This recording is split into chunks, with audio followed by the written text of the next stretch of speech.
Every club. Every day. The Global Sports Podcast Network. Hey, Daily Wolves fans, welcome in. It is me once again, Chris, here at GSPN Daily Wolves, and with me is my favourite sidekick, Will. Hey, Will. I won't tell Nathan you said that. But yes, hello. How are we? Are we living the dream? We are living the dream, Will. We are. Yes, And as a co-founder, essentially, that's why I'm calling you my favourite sidekick. Yeah. Oh, thank you. I'll take it. But yeah, so here we are. This is going to be can't talk, going out on Thursday 20th as we record this on Wednesday night. And so just to put in perspective, we're looking ahead to mainly going to be today chatting about the forthcoming match against Bournemouth, who, lo and behold, we're going to play again in the Cup very soon as well. Huzzah. Yeah. Yeah. So, I mean, obviously, I think despite the loss, we've mentioned this week that there was a lot of positives, I think, to take from the Liverpool result, especially considering we were playing 12 men for most of the game. Yeah. So that being said, Will, I mean, how are you just feeling in general heading into the weekend? Well, me personally, I think I'm starting to come down with a bit of the lurgy that's going around right now. Okay. I don't think that's helped by just how grey and miserable it seems to be in the West Midlands currently. So it's just as well that we're taking a trip down to the sunny South Coast, aren't we? But no, I'm weirdly optimistic because I've got absolutely no stats or rhyme or reason to back that up, apart from just Vitor Pereira. I just trust him to, he's given the team a kick up the arse, and we're going to go down away to Bournemouth, and we're gonna come back with something. I'm confirming that here and now. You're confirming that. You heard it here, everyone. Yes. Confirming Yes. it. I mean, I'm also quietly hopeful that we'll do. I mean, I think given where we are in the league and given their performances, Bournemouth overall this season, to be honest, I'd be happy to come away with a point, just to keep the get the momentum back, and at the very least not lose. We're at that, we're coming into that crunch point. We definitely don't want to be losing more games wherever we can help it. Obviously, I want the win, but I think away to them when they've been, to be fair to them, whatever people thought of their expectations pre-season, they are going above and beyond. Although saying that, I mean, the first matchup against them earlier this season, we basically handed them a hat trick of penalties. Yeah, it was embarrassing, wasn't it? So when you consider that, we did pretty well considering. As it comes into this week, well, they are 5th in the league, and we're 17th. I mean, have you got? Yeah, I'll take. To be honest, given all of that, as I say, I'll be happy with a draw, and the win will be a bonus. Yeah, I know, but I mean, as you just mentioned, it's getting towards that end of the season stage where each game is, a 6-pointer. And don't get me wrong, I'd love a draw. But just think about it. Think how good an away win would be. Think how big a win that would be, because not only are Bournemouth 5th, as you just mentioned, despite my confidence, I think every Wolves fan is sort of looking over their shoulder to see that Ipswich are they're closing in on us.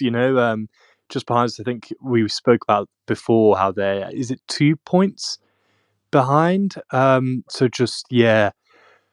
we just don't lose. Just don't lose. That's the sort of main thing, isn't it? But yeah, like I said, when you say it on paper like that, it's 17th against 5th. The sort of confidence that I started off with is slowly sort of going already. But no, I'm sticking to my guns. I'm still strangely optimistic. Yeah, I think this season more than anything has shown that on any given day, any team, I know it's kind of a cliche, but can literally beat anyone. Yeah. I mean, you see that, Ipswich have gone and won even games you wouldn't expect. Forest are flying. You've got the likes of Tottenham and Man U who are much further down the league than they would expect to be. I mean, it's only 4 games ago that Bournemouth beat Forest 5-0, and yet Forest are up there in, like pushing for the top. So it's just a really weird season, I think, because there's teams in places that you just wouldn't expect. So, and only 3 games ago we beat Villa, who, again, I know they had a bit of a poor run going into it, but they're still a really solid side, and we did good against Liverpool. I know we lost, but we showed that we are competitive at that level. Yeah. So Yeah. I mean, maybe I should be more positive. Can I just play devil's advocate? Just on that. First of all, I 100% agree. I mean, you think of the fact that we lost to Ipswich at home, and then beat those teams like United that you said are sort of a lot lower than they would expect to be. But apart from that win at Villa, we've not picked up a point in any of our last 5 games in the league, whereas Bournemouth have picked up 10 in their last 5. So, I mean, it sounds like it doesn't make for pleasant reading. It sounds, Will, like it's about time they drop some, if you ask me. I agree, and you know what? I genuinely think that's where my confidence has come from. It's like you said, it's that running, that sort of squeaky bum time, if you will, and that's when I spoke about Pereira at the start of this recording. Just sort of that crunch time. I trust him. I trust him to get us through that, given the sort of disciplinarian that it's reported he is. Yeah, I think it's fair to say that as we go into this weekend, we're a very different, match to what Bournemouth met last time. Obviously, there's been a few changes. Lemina's gone. We've got new centre backs. Obviously, the concern is Agbadou is probably going to miss this match. And then my question marks are over whether Bueno comes in the middle like he did for the second half against Liverpool, who actually they did solidly that second half, but for a whole 90 minutes it's another question, or whether we see Giga unleashed, brought in. Obviously he's only featured on the bench so far, but he will have been with the squad a few weeks longer, and so there's the potential that they wheel him out. Made him sound like he's not able, but but there's big changes, and it's no longer O'Neill, it's Vitor, and there's a very different, I think, dynamic to what they faced last time. And I mean, if we hadn't given away so many penalties, we arguably would have taken points, if not all 3, from that last game, because we literally gifted them the victory. No, it's definitely. I mean, that game springs to mind to just sort of sum us up under O'Neill, I thought, or O'Neill this season at least, because it was just embarrassing defending all round for those penalties. But no, like you said, times have changed since then. Times have certainly changed, and I think one thing's for certain, which you spoke about, is that Liverpool second half. If we play like that, we will be fine. We will be absolutely fine. There's not a shadow of doubt in my mind that we beat most teams. Especially in the bottom half, at least, if we play like that. But that's the thing, and it's been a recurring issue this season. I feel like there's so many times that I've said that, or one of us has said that on this podcast, or just someone's mentioned it, or posted it on Twitter that if we play that way, if we keep that consistent. I think about, like you said, the Villa game. Before then, it was the United game at home, where we played like we know these players have the quality to put out. But it's just sort of finding that consistency that we've been unable to do. So just fingers crossed they can at least be consistent for this 90 minutes, because like I said, an away win would be massive, and we do have the quality to get it. It's just frustrating to think about, really. Yeah, for sure. And maybe we'll run through in a moment a couple more match facts, and then also potential lineups, because there's a couple of other positions to discuss. But before we do, let's just take a brief message. Your body is unique, and Global Sports Podcast Network has partnered with Bioniq, the world's most personalised supplements. Bioniq provide 100% tailor-made supplements designed to deliver precisely what your body needs at exactly the right levels to optimise your health. No guessing. So click the link in the show notes. Use the code GSPN 2025 for 40% off your first month's subscription. Bioniq. Don't settle for off-the-shelf solutions made for just anybody. Get what's right for you right now. You're unique, Will. Did you know that? Thank you. You're welcome. And you too out there, everyone listening, you're all unique. Did you know, Will, they have been a little bit of a bogey for us though recently, Bournemouth. They've won 3 of their last 4 Premier League games against us. Although all 3 of those victories have actually been at Molineux.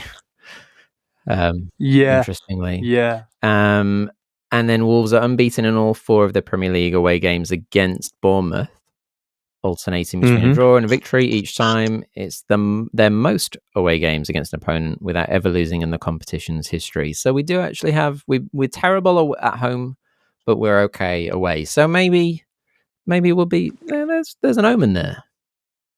Look, I told you, it's just good to get out of the greyness of the West Midlands. I think, especially I can see it. I can see our Brazilian boys, loving it down on the south coast. I want to see more Aït-Nouri and João Gomez flicks and tricks. And look, Chris, we're coasting to a. I wouldn't say coasting actually. I'll take a draw, as we said. But yeah, it's funny. Earlier, I don't know if you saw, the Wolves put out a tweet about some of our best goals against Bournemouth since we got promoted not so long back. Well, I say not so long back. How long is it now? 7, 8 seasons, something like that? Yeah, was it the 2016-17 season? No, surely it wasn't that long ago. I was thinking about 2018, something around that mark. It was either way. It's gone quick. Because 18-19 was Europa, right? Because 19-20 was COVID. No, but wasn't it 2021 was COVID? Oh no, obviously they were both COVID. Yeah, that was a stupid statement. So anyway, I see now we look. Yes, we digress. But that's what Father Time does to you. It wipes your memory of all dates because they all merge together in some horrible mess. And I'm sorry, people. But no, it's I was just saying they put a tweet out about the a little compilation of our goals against Bournemouth, and there was some that I'd completely forgotten about. We all remember the Moutinho free kick away. That was just glorious. But one of Sasha's few goals for us came away to Bournemouth as well, which honestly I remember watching it back. I had absolutely no recollection of it whatsoever, and it was only last season, I think. And then another one that caught me by surprise that I'd completely forgotten about as well was Ivan Cavallero scoring at home to them, and it was a lovely little finish. I mean, he had bags of time. He was through 1v1 for what seemed to be an eternity.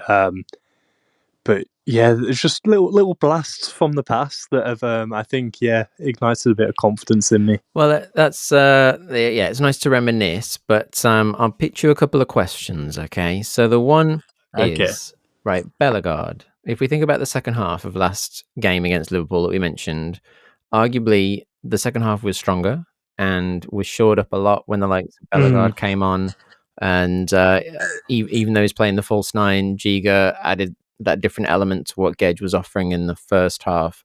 I know Gedge is clearly a best finisher, but it adds that depth to midfield, and also at the same time gives the runner into the box. So, firstly, Bellegarde bench, or does he earn a spot to come back in? Has he proven that he needs to be in the starting? So he's looked good centrally, hasn't he? Are you going to drop Andre or Zhao? Are you?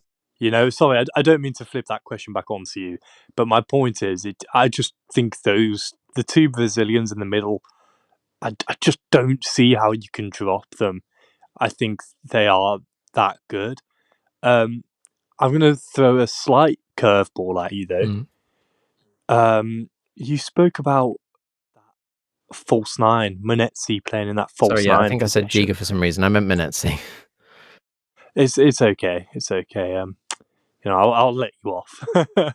But what about Bellegarde? There, no, maybe not as high up. But you know, because I do see him as that attacking midfielder. You know, and that's the only case I can make for him starting. But I also think it depends on the likes of, like you said, Guedes and Svabia, you know, who you're starting and playing around him. It also depends on... I've not seen a time frame on this, so excuse me if I'm just completely, you know, out of touch with this, but I don't know when the return date for Larson is, but, you know, he's been out for a couple of games now, so again, that's another one to think about. So I suppose long story short is probably not. I probably don't start him, and I do feel harsh saying that, but it's purely because of how much I like Andre and João Gomez. Yeah, I just wanted to put it to you because I think it is a debate worth having, and purely that he's been so good recently when he's come into the centre, and he's kind of shown that is his best spot. And even when he came on second half, you know, he put a couple of great... I know Menezes ended up offside a couple of times, but he was involved in a couple of those crisp passes that were trying to play him through. And so it's worth debating, but I do think that Andre and Gomez are like Vitor's starting pair. I think unless unless one of them is injured or suspended, that's always going to be the start, and then Bellegarde is going to be the sub for the most part. Can I just say as well, sorry, on Bellegarde, I think he's hit form ever since we put out that episode where me and Nathan were just ripping into him a bit. So, you know, it's obviously giving him the motivation. Yeah, take the credit. And then I guess the question is if Larson, let's double whammy it. So if Larson's fit, who plays either side? But then again, he might just start as a sub and then come on later. And if he isn't fit, who are we going to see up front? It's a very good question.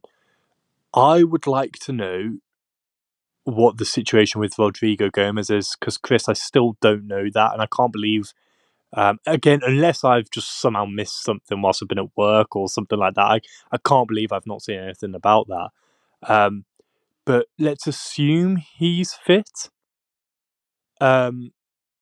I would stick him on the wing, and have Cunha the other side with Larson up front. I don't feel as though Svabia or Guedes did enough, and when they came off against Liverpool is when we started to play. And I do feel harsh saying that, because they have put in good performances recently.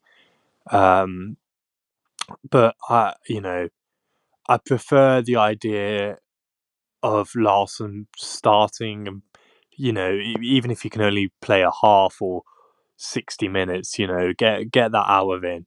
I'd rather the game was able to pan out like that than us be sticking him on with the last 10 and, sort of a last gasp attempt of playing a bit of hoofball to the big man up front and trying to, nick a goal. I hope it's not that kind of game for us.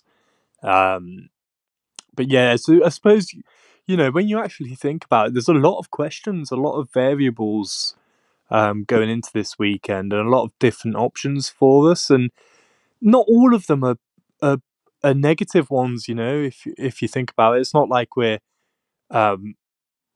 asking these questions because players have played badly and need dropping. We're asking these questions because we've got positive options. Yeah, in regards to Rodrigo Gomez, so I did look into it, and Vissel was asked about it in his post-match because obviously it was late Right. news on the day of the kickoff that he didn't say exactly what, but just that he got a small problem, as was the phrase he used, but he meant medically, as in because Sam Johnson was the same, Right. listed as like small minor pulls or minor injuries, small injuries, he called it. Okay. So hopefully, if it's a minor thing, it was just a 1 week because there's a big gap between the two games. Yeah. Because Yeah. at the very least, you'd expect him to be back on the bench as soon as he's fit, if not pushing for a starting spot, because he is phenomenal and he's arguably one of my players of the season. I know he doesn't play as many Yeah. games Yeah. as everyone else. That sounds really No, yeah. stupid because there's people put way more minutes into the pitch, but in terms of or maybe if not player of the season, what's the newcomer or upcoming or young player of the season or something, because Yes.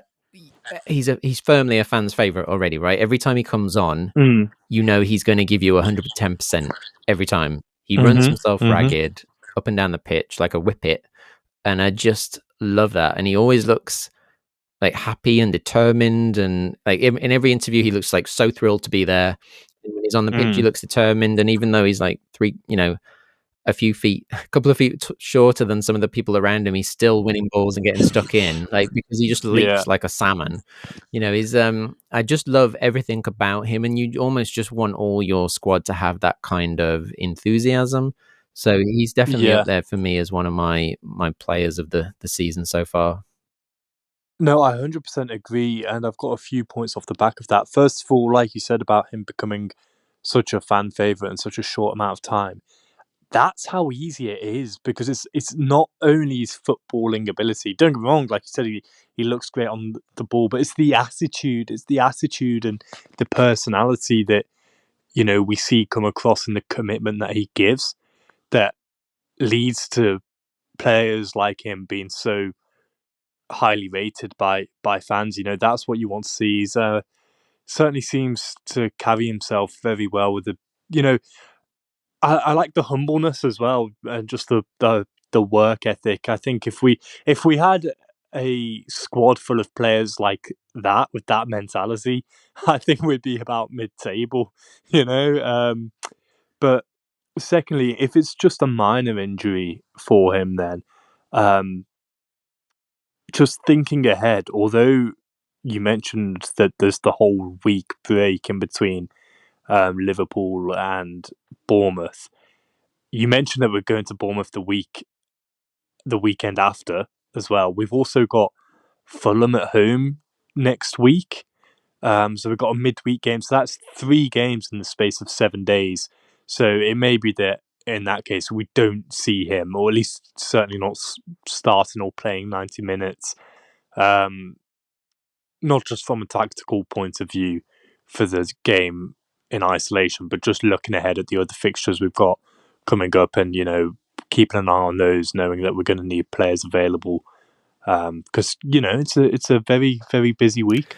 It is indeed. I'll run through my potential lineup in a moment, but I will just take a moment to remind everyone that here at the Global Sports Podcast Network, we did spend a lot of time selecting our delivery platform, and Zencastr came out the clear winner. With 4K video recording from your phone and AI editing that automatically removes all those ums and ahs, it's super easy to start a podcast that sounds great and is delivered efficiently. If you're ready to tell your story, check out the link in the show description to learn more about Zencastr. So, Will, I agree that, we both agree that basically Rodrigo Gomez is a star. I mean, if you remember as well, while we're on that topic, I think it was the cup game, the previous round when he scored, and then after the game, he was like running up to the crowd to go and kiss his girlfriend in the front row and like be all darling, and like he's just the cutest guy. But anyway, I think in terms of the lineup, I think we'll see most of the backline as we've been seeing it. Obviously, the change is going to be Aga, so I think we'll see Aït-Nouri. I think we'll see Totti on the left. I think we'll see Bueno in the middle, and then Doc on the right, and Semedo at wing back. I mean, I've gone for Bueno just because he's got more. He came on last game and he's looked more. Yeah. He's got the experience at this point. Giga I think is an option, but you never know. Midfield 2, I think, Andre and Gomez, if they're both fit, I think they are the linchpins and they'll continue to be the like key starting players. This may be the week that you mentioned in terms of 3 fixtures in a short space of time. Maybe one of the games Bellegarde is swapped in at some point, for one of them, or comes in for the second half more often because of the fact that, maybe one's on a yellow card, we've got to rotate or whatever. But I think this is the kind of week you mentioned where we'll see some rotation in that middle spot. It's good to know that Bellegarde can fill that hole, and also that, I mean, even Menetzi, if he's not playing as a false 9, is arguably another contender as well. And then up front, if Larson's still injured, then I think at least to start, you'll see Gedge again with Cunha. And then Sarabia, I think even though he got pulled at half time, I think Vitor has shown that he seems to like him. I mean, we've seen him in the last 3 or 4 games in that spot. And I know he hasn't always amazed people, but I mean, the Villa game was arguably one of his best performances, and he still creates moments. And I think the way that Vitor wants the group to play, and he talks a lot about consistency. And I know he's used. What's great is that we've seen him unafraid to make changes. Like last game, half time, boom, it's not working. I'm going to yank 2 of you off and make the change. But I think at least for the start, he's trying to build that consistency and then see where it goes. Yeah, 100%. I also think as well, in all fairness to Sarabia, the way we set out to play against Liverpool in that first half, it was never going to suit him and his style of play. And like you said, he still has his moments and can create something out of nothing. I think going forwards in terms of creating chances with little through balls, and just I do love the way his footballing brain works. You can see it ticking, and it doesn't always come off, and I think people get frustrated because of that. But I dare say that's sometimes due to the players around him as well, and like I said, the style of play. Whereas going away to Bournemouth, I think that's going to suit him more. With all respect, I know obviously there's no easy game, and certainly not when you're in our position. But it's just a complete different mindset and mentality from the get-go than it is compared to going away, to Anfield. So hopefully he's given a bit more opportunity to show us what he can do, because I do think, he certainly, like I said, has the quality. And as you mentioned, Vitor seems to rate him well enough to be starting the past few games. So yeah, I don't know that because him and maybe this is more for Guedes, but I do sort of see those two as a little bit of a duo in a strange little way. But I think for Guedes, I'd be less keen on starting him purely because if you think back to the start of the season, when he came back, and none of us ever thought we'd see him in a Wolves shirt ever again. And then he came on a few times as a sub, and we started to realise he's got a bit, he's putting in a shift here.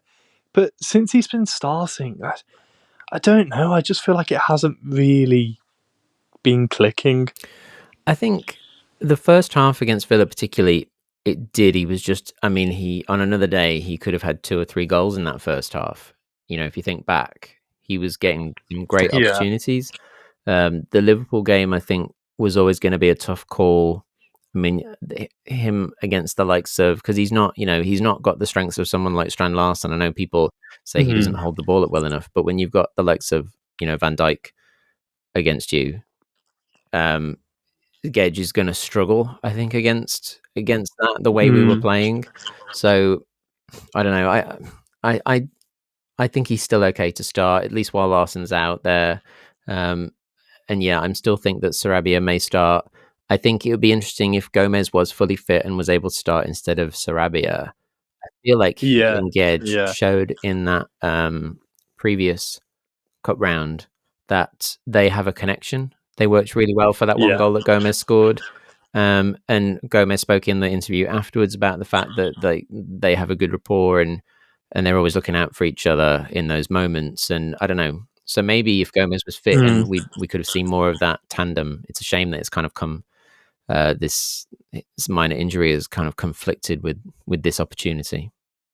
Yeah, no, I agree. And isn't it weird just on that note? Isn't it like, I always find it funny in football how some players just, it's like they just seem to get on the pitch, you know, as opposed to like, I've always thought that, especially in the professional game, but it's good to see, if they do have that chemistry, it'd be nice to see it in action and, you know, see it pay off again. It would. So final thoughts, Will. Give me your score prediction for the weekend. I'd love to say a 1-0 or something, but I don't see us keeping a clean sheet. I know we've improved on that recently, but I think we still conceded twice as many goals as Bournemouth have on average per game this season. So I'm still going to say a win. I'm going to go for a 2-1. I don't know what I'm basing that off, but I'm sticking with it. Okay, yeah, I was also going to go for as much as I've been saying I want a draw, obviously, I mean, I'll take a draw. Obviously, I want the win. So I'm going to be confident that second, I mean, I think as I've said earlier in the week, I think the whole performance against Liverpool, despite the 2 goals, one being a penalty, was actually not that bad. Second half was great, but the first half was actually still competitive against a top team. Yeah. So I'm going to go 2-1 Wolves. I like it. I like the optimism. Because again, Aga's out, so I think we're capable to concede one. Because I mean, I presume he's out based on what I've seen last week. Vitor said that he felt it at halftime and didn't tell anyone, and then continued into the second half, and then he got a bit of a scolding, I think, for choosing to continue without saying anything, because that could obviously make it a longer gap than it needed to be. Yeah. So you don't want to mess with Vitor. No, but I think just on a side note, even with Aga in, I mean, don't get me wrong, I love him. We're very much capable of conceding, I think, regardless, which is the issue. We are. But we both predicted a win, so let's see what the future holds, and cross our fingers, everyone. And just remember that no matter what happens this weekend, out of darkness cometh light. Every club, every day. The Global Sports Podcast Network.